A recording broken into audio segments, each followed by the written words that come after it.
San Giovanni Antonio Farina. ¿Empezamos, Sofía? Pedro Farina y Francisca Belame fueron felices con el nacimiento de su hijo Giovanni Antonio el 11 de enero de 1803. Era el séptimo de sus hijos, pero solo vivían ya María Magdalena y Jerónimo. ¡Qué chiquitín! Y yo ya tengo 8 años. ¿Y tú, Jerónimo? ¿Cuántos tienes ya? ¿Cuántos fueron en total, Mateo? Fueron 11 hijos, pero sobrevivieron 5 solamente. Los Farina eran una numerosa y rica familia de Gambelara. Y ocurrió algo que hoy sin duda nos sorprende. Su padre creyó que nadie educaría mejor al pequeño Giovanni que su tío Antonio Farina, vicario parroquial de Locara. Te echaré de menos, mamá. Y a ti, papá. Volveremos pronto, querido sobrino. Locara está cerca. Realmente tuvo una educación humana y cristiana excelente. Giovanni era un muchacho piadoso y con muchas cualidades. En 1817 ingresó en el seminario de Vicenza para ser sacerdote. Te estoy muy agradecido, tío. Tu bondad y sabiduría me han ayudado mucho. Trataré de ser un buen seminarista. ¿Quién hay?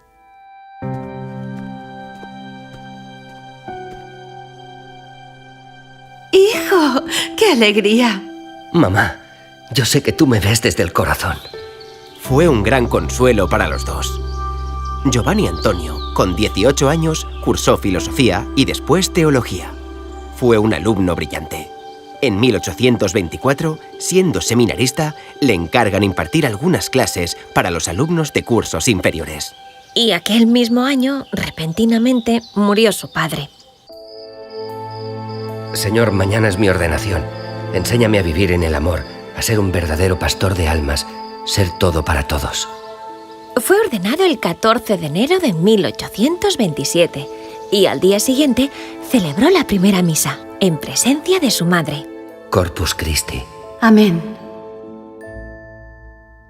Tras su ordenación, es destinado a la parroquia de San Pedro, una de las más pobres de Vicenza. Y el párroco le propone una interesante tarea. Como ya te dedicas a la docencia en el seminario, consideraría importante que fueras el director de la obra de Santa Dorotea de esta parroquia. Lo acepto con mucho gusto. Es una obra muy necesaria para la educación cristiana de las niñas pobres. Pondré todo mi empeño. Es extraordinario ver cómo en esa primera mitad del siglo XIX surgen personas que ya trabajan por la dignidad de la mujer, sobre todo en las clases más vulnerables. Giovanni Antonio Farina fue un pionero en la lucha por la igualdad de derechos de los niños y niñas. En 1831 le encomiendan una nueva labor. Ahora también eres director de la Escuela de la Caridad en esta parroquia que estaba en declive. Agradezco mucho tu compromiso y me gustaría saber cómo avanza la escuela. Giovanni Antonio, ¿cómo va? Ahora hemos rediseñado la organización de la obra para poder ofrecer también a las jóvenes una preparación laboral y así unir la escuela con la obra de Santa Dorotea. Me parece todo muy oportuno y beneficioso para las niñas y muchachas de este barrio tan pobre. Sin duda, saldrán de la situación deprimente que viven y que las llevaría a pedir limosna por las calles y a adentrarse en un mundo denigrante. En 1836, Farina decidió que las maestras de la escuela fueran mujeres de probada vocación, que por amor quisieran convivir entre ellas para dedicarse totalmente a la acción educativa. Y que fueran devotas de los sagrados corazones de Jesús y de María. Algo nuevo iba a nacer en la iglesia. Hoy, 11 de noviembre de 1836, es un día memorable porque nace humildemente el Instituto de Hermanas Maestras de Santa Dorotea, hijas de los Sagrados Corazones. Estas jóvenes maestras ya tienen una buena experiencia como educadoras cristianas. Redenta Olivieri, eres como una hermana mayor para mí y la más indicada para presidir esta pequeña comunidad. La congregación fue para el fundador la niña de sus ojos hasta el final de sus días. Aunque él continuaba su enseñanza en el seminario, tenía, además de Redenta Olivieri, un buen número de colaboradores, buenos amigos. Don Giovanni Antonio era sociable, humilde y todo un carácter. Sabía trabajar en equipo, con laicos y religiosos.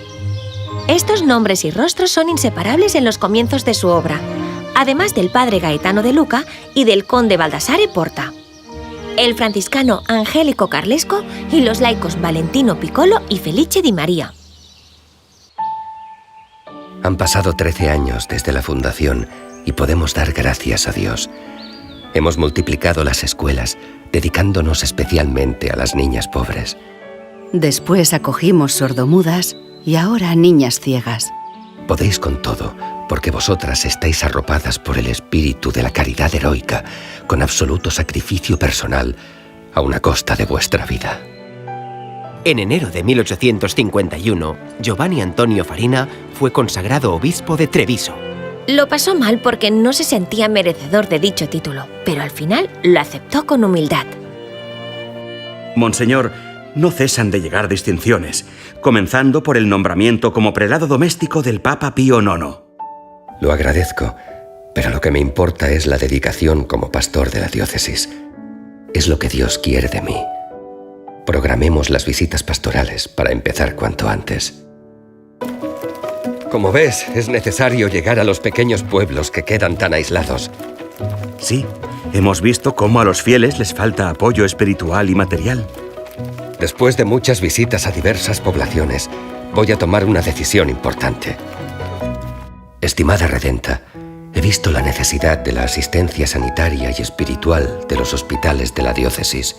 Quisiera empezar por el de Treviso. ¿Aceptarías hacerte cargo de ello? Por supuesto. Tenemos hermanas muy dispuestas. También podríamos encargarnos de los ancianos. No sabes la alegría que me das. Que Dios os bendiga. Enseguida me ocupo de los trámites. El obispo Farina no pudo realizar todos sus proyectos por la oposición de algunos canónigos de la catedral. Pero en 1860, tras la defunción del obispo de Vicenza, fue llamado a sucederle. Monseñor Farina no ha querido ninguna celebración en su honor por la entrada episcopal en Vicenza. Ni siquiera la comida oficial con las autoridades. Es una muestra de humildad y generosidad, porque donó el presupuesto de la comida a las arcas públicas de la ciudad para favorecer a los más pobres. Sin pretenderlo, Giovanni Antonio Farina se había visto envuelto en los conflictos políticos de su época. El emperador de Austria, a quien pertenecía la región del Véneto, había promocionado a Farina como obispo. Y cuando el incipiente reino de Italia se anexionó el territorio, el obispo sufrió toda clase de calumnias y prohibiciones.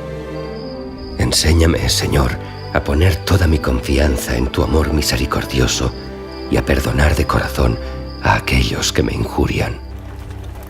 Todos los días celebraba la misa en el Instituto de las Hermanas.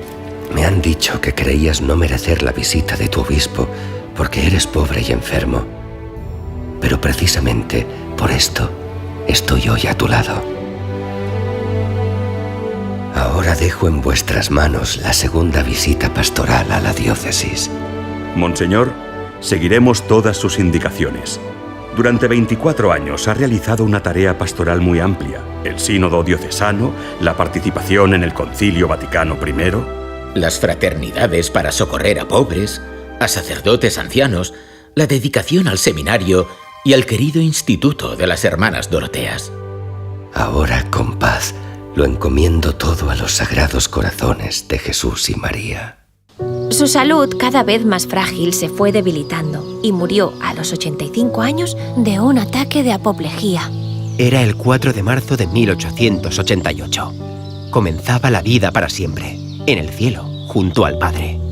El Papa Francisco lo canonizó en 2014. La huella de su fundador ha sido profunda en el Instituto de las Hermanas Doroteas, que cuenta también con una santa, Santa Bertila Boscardini. Hermana, cuéntenos más. Bertila nació en Vicenza en 1888. A los 18 años entró en el instituto. Se dedicó amorosamente al cuidado de los enfermos, llevándoles la palabra de Dios. Hizo suyas las exhortaciones del fundador.